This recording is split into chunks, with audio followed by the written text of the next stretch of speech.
Durante varios años, Abdomio Basterán, político venezolano, pero también incursionó en la diplomacia, fue embajador en Colombia.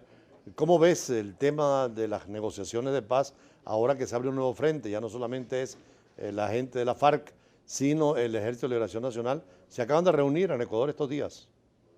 Las negociaciones de paz son uno de las, digamos, tal vez el más importante aspecto de la política colombiana de esta parte del siglo XXI. Sin duda alguna es un hecho trascendente. Sin embargo, tal vez está asignado desde el comienzo por enormes dificultades. La primera es que no goza del consenso, Julio César. Hay una falla de consenso en esta materia que la ha, digamos, golpeado muy severamente. Todavía está a punto, en el momento en que estamos ahora, con el problema de la dejación de armas y entrega de armas finales, con el problema de los juicios y la puesta en ejecución de la Jurisdicción Especial de la Paz.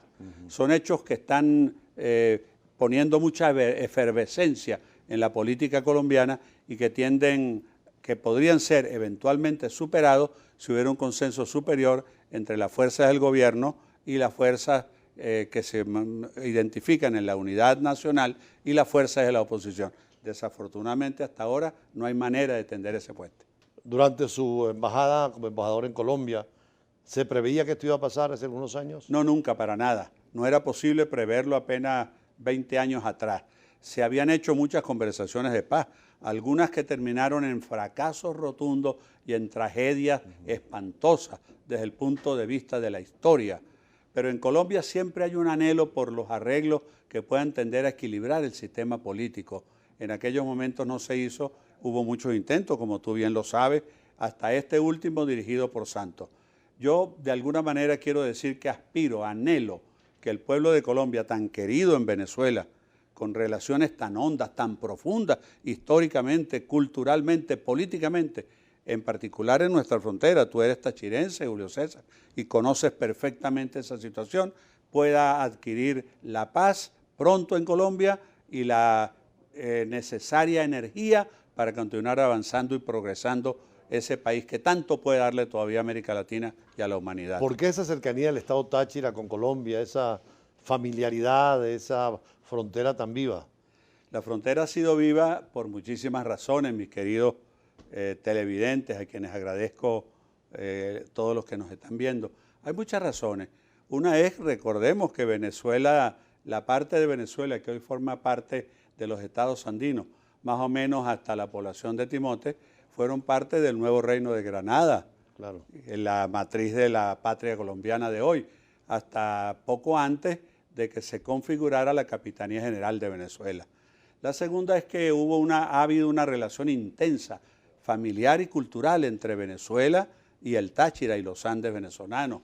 La tercera es que el Táchira siempre fue una región un poco lejana a Venezuela, hasta que un grupo de tachirenses encabezados por el luego general Cipriano Castro, acaudillando la revolución liberal restauradora, irrumpió en territorio venezolano un 23 de mayo de 1999 e incorporó al Táchira. Mira, esto es muy importante, mi querido Julio y mis queridos televidentes.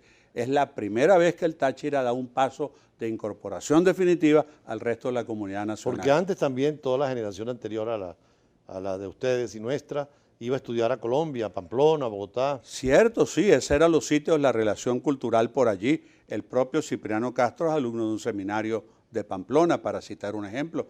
Muchos de mis condiscípulos venían de seminarios de Pamplona. Ruiz Pineda y toda la generación sí, también. Sí, señor, pero hay algo que está relacionado con eso. Es que muchas familias tachirenses, sus ancestros, 2 o 3 generaciones atrás, provienen también del nuevo reino de Granada. Y hay un hecho políticamente muy significativo.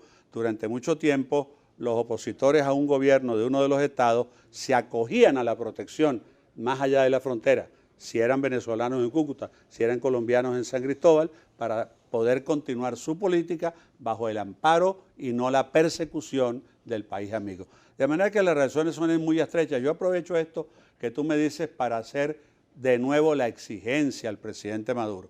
Maduro no es tachirense, no. Yo no sé si el presidente Maduro comprende esta situación o alguno de sus asesores, pero la vinculación del Táchira con el norte de Santander, con Santander, es tan intensa, tan fuerte, que a mí me parece poco menos que insensato haber cercenado radicalmente esa relación por un problema que se hubiera podido resolver con un control más estricto de la Fuerza Armada sobre los flujos comerciales, financieros, económicos en la frontera colombo-venezolana. De hecho, de sacar a Venezuela también de la Comunidad Andina de Naciones sin consulta, porque vimos que los británicos... Sin ninguna consulta. Hubo una consulta con el Brexit popular, un referéndum. Acuérdate, la democracia... Aquí fue una decisión del presidente Chávez de sacarnos de la Comunidad Andina. La democracia de participación significa para el régimen que yo te participo a ti lo que tú tienes que hacer. No es lo que vamos a hacer juntos con el apoyo de todos. Julio César, es una cosa inconcebible. Así está planteada la nueva constituyente que se está ahora conformando al nivel del gobierno, sin ninguna participación de nadie, solamente acatando la voz que viene desde las alturas mismas del poder. Ahora, la frontera cerrada sigue siendo un drama para colombianos y venezolanos en la frontera, ¿no? Pero claro que sí, se rompen las relaciones familiares, sí. Julio César, se rompen las relaciones mercantiles, las relaciones económicas, las relaciones culturales. No hay derecho. Yo diría que si el gobierno quisiera hacer un gesto de verdad, que el país en el occidente, básicamente, pero especialmente en el estado Táchira y en el estado Zulia, anhelarían, es el restablecimiento, lo digo ahora con perfecta calma, el restablecimiento de las relaciones plenas entre los hermanos pueblos de Colombia y Venezuela en toda su larga línea fronteriza. Creo que en la diplomacia futura podría replantearse también el ingresar de nuevo a la Comunidad Andina de Naciones. Había un intercambio de 7.000 millones de dólares. Sí, llegó a esa cifra el intercambio. Yo recuerdo que cuando estaba de embajador, el presidente Caldera me hizo el honor de designarme embajador ante el gobierno de Santa Fe de Bogotá en 1996, algo así. Y en aquel momento que yo tomé esa posición de relativa importancia en el seno del gobierno, el flujo comercial durante mi primer año, Julio César, llegó a 2.500 millones de dólares. Unos años después, menos de una década, llegamos a 7.000 millones, Julio. Había a veces un saldo desfavorable en el comercio para Colombia, dado que Colombia ha avanzado más en la, digamos, diversificación de su estructura productiva y Venezuela no. En consecuencia, a veces nuestros flujos comerciales eran desfavorables para nosotros, favorables para Colombia. Pero todos teníamos las expectativas de que con el largo plazo se iban a equilibrar y unos y otros íbamos a disfrutar de un comercio y de una prosperidad superiores. ¿Explicable la actual actitud de Bogotá con respecto a Venezuela en la Organización de Estados Americanos? Sí, cómo no, claro. Ha habido cambios de política muy intensos. En este momento hay una fase de bastante tensión entre ambas naciones. Acabo de leer la declaración de la canciller de la República de Colombia indicando que el embajador acreditado ante Venezuela, ante Caracas, no va a volver mientras el gobierno decide el destino final. Lo que sería lógico es que entre Venezuela y Colombia se revitalizaran las relaciones que el Libertador siempre quiso que hubieran, relaciones de países que son hermanos, que luchamos juntos no solo por nuestra independencia y nuestra libertad, sino que acogieron a nuestros perseguidos políticos, que compartieron nosotros historias, sueños, experiencias, ideales. Creo que es muy importante que volvamos a retomar el ritmo de una armoniosa, pacífica y próspera esfera de influencia entre Colombia y Venezuela. Doctor Villasterán, más adelante vamos a hablar también un poco de los escenarios.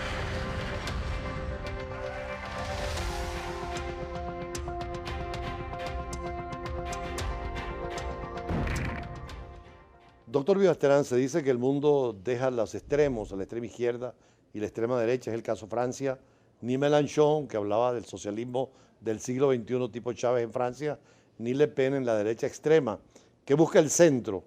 ¿Eso de Macron se confirmó allí? Sin duda alguna. La victoria de Macron ha sido sorprendente, embajador Pineda, por muchas razones. No solo por su fulgurante victoria.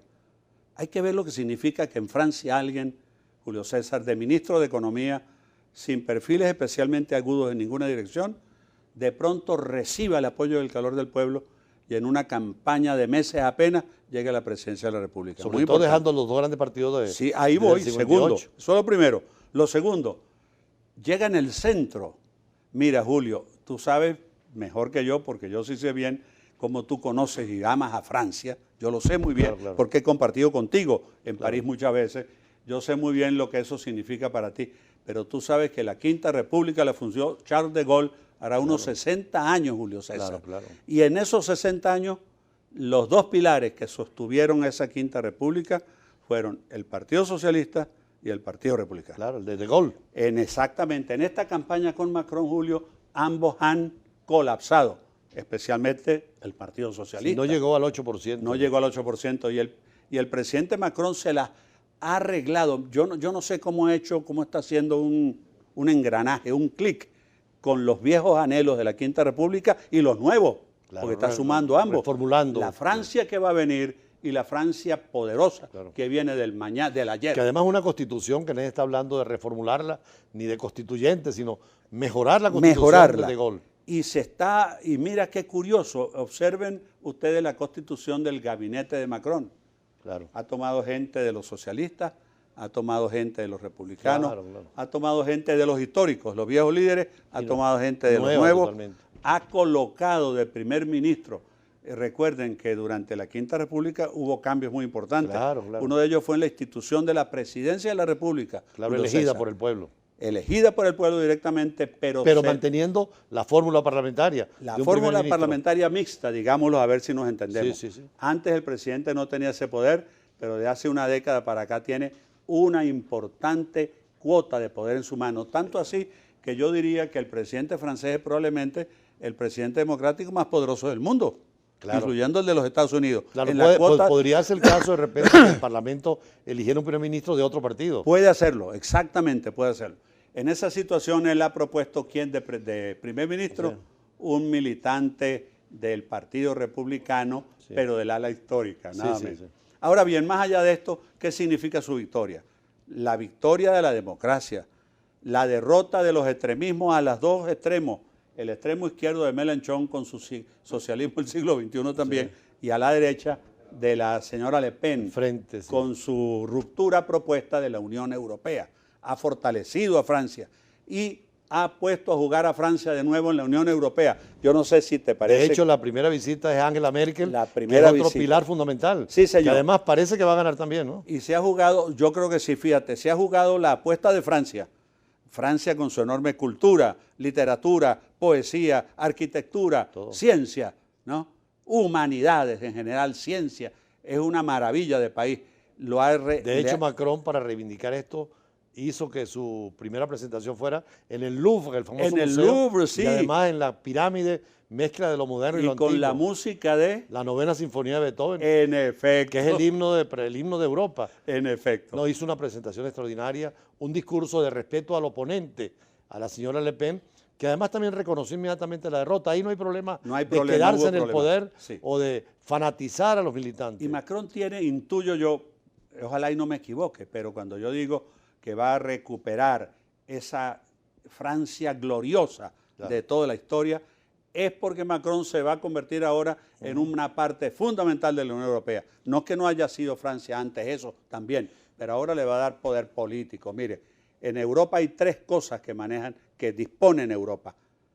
Bruselas, con la burocracia de la Unión Europea, Alemania, con su poder político económico, y Francia. De hecho, en Alemania está el Banco Europeo, pero en Bruselas está el Parlamento y está la Comisión. Hasta ahora ha habido un desequilibrio, Julio César, entre estos tres factores. Bruselas con la, digamos, burocracia europea de alto nivel tiende a concentrar el poder allá. Alemania con su poder económico y Francia la han tenido un poco en el... No, y ahora él plantea la reformulación de la Unión Europea, que no es aceptar lo que ha pasado. Ahora tenemos esto, puede abrir nuevas perspectivas para que Francia vaya teniendo más influencia en los asuntos de la Unión y la Unión pueda revitalizarse. Y empatando con esto hay otro acontecimiento muy importante que está en pleno proceso de desarrollo, que es las elecciones alemanas. La canciller Merkel ha actuado con una inteligencia y una sagacidad increíble. Todavía representa la democracia cristiana mundial, Angela Merkel, ¿no? Sí, señor. Aquí se acabó la democracia cristiana. Es un hecho desafortunado que vamos a tratar de impedir. Ojalá y pudiéramos insuflar nueva vida. Tú sigues siendo social cristiano, ¿no? Claro que sí, mi militancia es demócrata cristiana. Yo soy en el mundo sigue siendo luchador democrático. Y en el mundo ha sido una tendencia importante, el caso de Alemania. Muy importante, tanto es así que ahorita, volviendo al tema, la señora Merkel puede ser elegida de nuevo canciller de Alemania mediante la votación popular que va a elegir en elecciones parlamentarias en septiembre el nuevo Parlamento alemán. Los socialistas trajeron un nuevo líder, Schulz, que venía del Parlamento Europeo, pero pareciera que ella tiene todo el terreno andado. Tanto es así que las 3 últimas elecciones regionales las ha ganado la democracia cristiana con Merkel. La señora Merkel se las ha arreglado, yo no sé, con una sapiencia especial y prudencia para superar el amargo revés que significó su política de apertura a la migración. Sí, con un carácter humanitario, por cierto, muy cristiano. Fíjense, mis queridos amigos, Julio, yo veo que tú, bueno, como es lógico, lo que acaba de ocurrir en Westfalia, Palatino del Norte, ¿no? Claro. Renania del Norte y Westfalia, para ser el concreto. triunfo para ella orientado.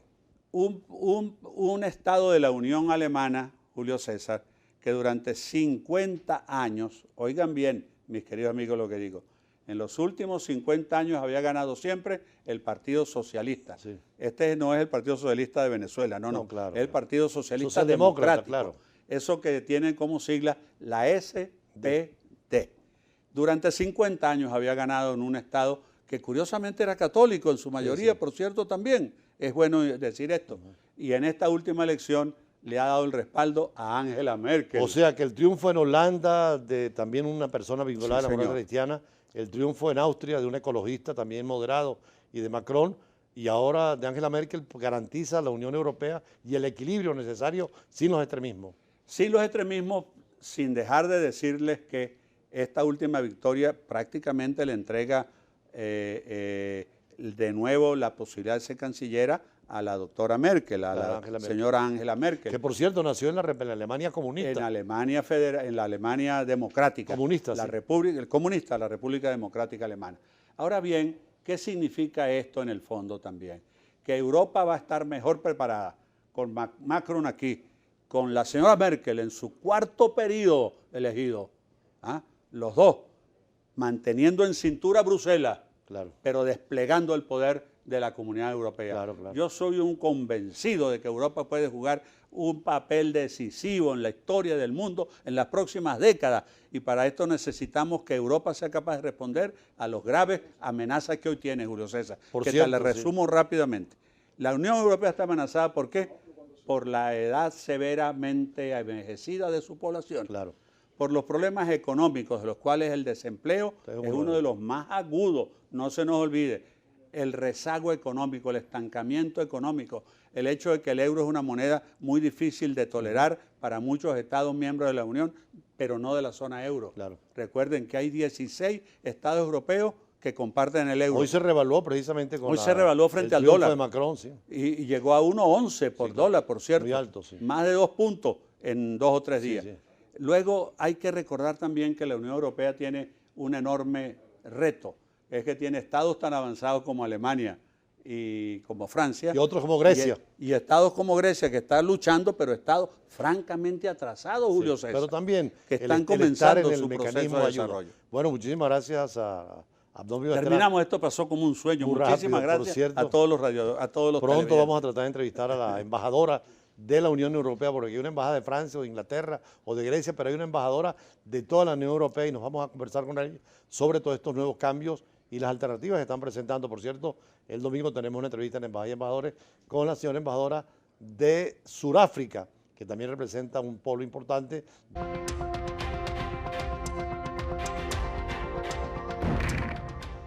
Para programas de televisión como Brújula Internacional, donde lo dinámico y complejo de la noticia internacional obliga a su análisis, es importante recurrir a la academia, a los profesores de Derecho y Relaciones Internacionales.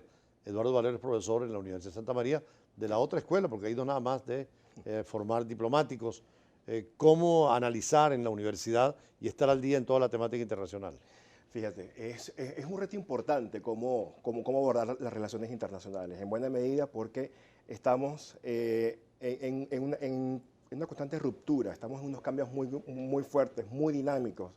Europa está, con la elección del presidente Macron, afianzándose a la democracia y se aminoran los radicalismos. Pero a su vez estamos viendo cómo el avance de China y de su consolidación como la segunda potencia mundial y todo lo que ello ha implicado en el eje de tensiones y en el eje Y con un sentido muy pragmático los chinos, ¿no? Sí, los chinos Más son que ideológicos. muy pragmáticos. A pesar de que ellos se declaran comunistas, para poder elevarse y poder acreditarse el prestigio que tienen de potencia, tienen que ser pragmáticos, porque tienen un ejército importante, son una potencia espacial, además tienen una economía que ha crecido de manera considerable y además de hecho tienen una gran influencia geopolítica en la zona. Acaban de ofrecerle todo a Macri, todas las relaciones, toda la cercanía a los argentinos. Chicos, yo quisiera comentarte algo. Hace como unos 4 o 5 años atrás, el expresidente Bill Clinton le hizo una recomendación al presidente Barack Obama.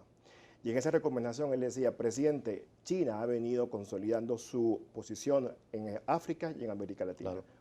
Yo le sugiero a usted que busque la manera como reposicionar a los Estados Unidos en América Latina y en África. Y en esa dualidad oeste-este estamos en esta... Entonces tú decías primero el tema de la Unión Europea, segundo el tema de China, la nueva Rusia con todo este despertar de Putin, ¿no? El tema ruso ha sido fundamental para entender ciertamente las relaciones internacionales. Hoy, porque además con este resurgir de este lenguaje Guerra Fría, pero que no vivimos en la Guerra Fría, estamos en el año 17, el segundo de este milenio, donde se superaron los 80, los 90, y este resurgir de este lenguaje de la Guerra Fría, en mi criterio, Putin lo utiliza justamente para reposicionarse frente a Estados Unidos. Hay algunos que le dicen frente a China también. Claro. Pero con este acento que le da Putin a su política, donde ha tomado una fuerza importante sobre Europa, además tiene unos recursos naturales considerables, tiene gas, tiene petróleo, ¿verdad? Ha sido de consideración. Corea del Norte y toda la situación nueva también en esa dinámica que está ocurriendo en las relaciones internacionales. Hoy precisamente el representante de Estados Unidos en la ONU pide diálogo para llegar a un acuerdo. Ese tema, Corea del Norte, ha estado rompiendo el celofán en las últimas semanas, los últimos meses. Yo creo que hay que ponerle mucha atención a ello, porque lo que ocurre allí, porque además, fíjate una cosa, Julio César, tienes a Corea del Norte, tienes a Corea del Sur, que está en las primeras 10 economías, tienes a China, que es la segunda economía del mundo, y tienes a Japón, que también es una economía muy importante, quizás la cuarta, quinta economía del mundo. Cualquier escalada del conflicto, y además Corea del Norte es una potencia nuclear. Claro. Bien, cualquier escalada del conflicto va a resentir a 3 economías que son parte de las primeras 15 economías del mundo. Claro, es duro.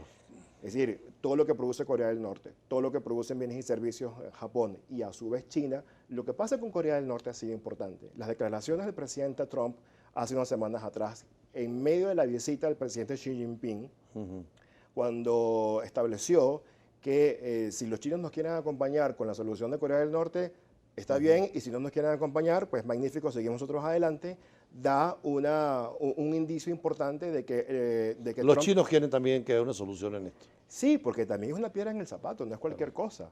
No es cualquier cosa. Además, China se nutre en buena medida del mercado y de sus exportaciones. Aunque ahí coinciden chinos, rusos y norteamericanos, es que es mejor tener la Corea dividida para ellos que una Corea unificada que sea una potencia inmensa en el Extremo Oriente, ¿no? Sí, es claro, pero habría que ver, porque las secuelas que siempre generan los estados socialistas, los estados comunistas, en la conformación psicosocial y económica de un país es importante. El caso alemán lo puedes ver.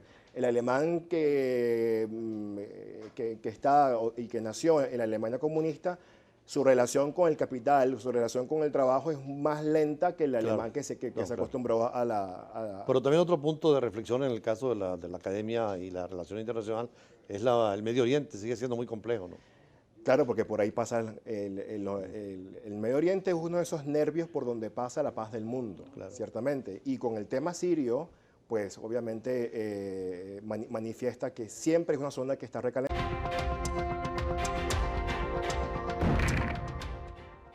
Señalaban los franceses que una constitución y una constituyente es producto o del azar o la necesidad. Volviendo al campo internacional, con la experiencia como profesor, vemos que después del proceso revolucionario siempre hay constituyentes y constituciones. En el caso de Francia, decíamos con el doctor Vivas Terán, no han necesitado cambiar la constitución desde el 58, o los Estados Unidos nunca la cambiaron. ¿Por qué una constituyente en estos momentos? La manera como los estados, como los gobiernos resuelvan sus temas administrativos, es lo que hace que genere estabilidad y que genere viabilidad en el tiempo frente a las demandas que ocurren en la sociedad. El cambiar la constitución no resuelve los problemas. Lo que puede es redefinir nuevas reglas de juego. Pero en este momento, dependiendo de la coyuntura de los países, el tema de la gerencia pública, el tema de cómo puedes resolver eso y hacer un gobierno eficaz y con eficiencia, te puede dar una resolución frente a esas demandas que existen. Ahora hay un principio constitucional fundamental de que cualquier constituyente tiene que ser con la base de toda la población, no con sectores determinados, no el sistema corporativo de lo que fue el nazismo o el fascismo, ¿no? Sí, la Revolución Francesa conquistó el voto democrático Claro. y suprimió las sociedades estamentales y los estados generales del Fue pasado. un proceso evolutivo, Un proceso pero evolutivo. hasta el voto de la mujer ya universal. y Exactamente, secreto. pero hoy en día lo que manda es la consulta popular universal, directa y secreta como manera de resolver las diferencias que existen en una nación. Caso de Estados Unidos interesante, los presidentes le dan mucho carácter personal a la diplomacia, ¿no? A la política exterior, el caso de Trump. Sí, en el caso de Trump está llevando el pulso de su gestión. Fíjate que, por ejemplo, si lo comparamos con el presidente Obama, la figura del secretario de Estado por medio de John Kerry siempre hacía el balance. Claro, claro. Pero quizás en estos primeros 100 días del presidente Trump, él mismo está llevando la cuestión. Y el señor Tillerson lo lleva en un segundo plano. Así que, en dado caso, creo que el mejor ejemplo para entender la política exterior americana son las declaraciones que diga el presidente Trump. ¿Cómo ves estos 100 días de gobierno de Trump en cuanto a la diplomacia? Una diplomacia agresiva, es una diplomacia que ha estado mandando mensajes muy claros, el tema con Afganistán. Pero se ha el tema mesurado sirio. frente a la campaña electoral, ¿no? Sí, claro, porque además tiene un problema interno que es el tema con la institución del director del FBI y toda esta investigación que está haciendo el Senado sobre el tema de las conversaciones que supuestamente tuvo con el presidente Putin y que hasta hace unos minutos en que estaba leyendo en la prensa, la Comisión del Senado le iba a pedir que se desclasificaran esas conversaciones. Ahí viene un tema que no vamos a hablar hoy, pero que es importante, todo el espionaje electrónico, Sí. el ciberespacio, las guerras cibernéticas. Así es, así es. El tema, hace unos días se hizo un colapso en ciertas economías por los temas de los ciberataques, es decir, hay un escenario virtual que está también presente en las relaciones internacionales, el tema de la electrónica, el tema de la computación, y que no se puede dejar a un lado porque por ahí pasan las finanzas mundiales, por Claro. ahí pasan los correos, por ahí pasan cualquier cantidad de cosas. Bueno, muchísimas gracias al profesor Eduardo Valero, un tema que volverá con Brújula Internacional, todo lo que es la diplomacia electrónica y en esta etapa las comunicaciones distintas a lo tradicional. Mañana, como siempre, con el choque de las imágenes, la fuerza de las palabras y siempre nuestros análisis en profundidad. Muy buenas tardes y hasta mañana.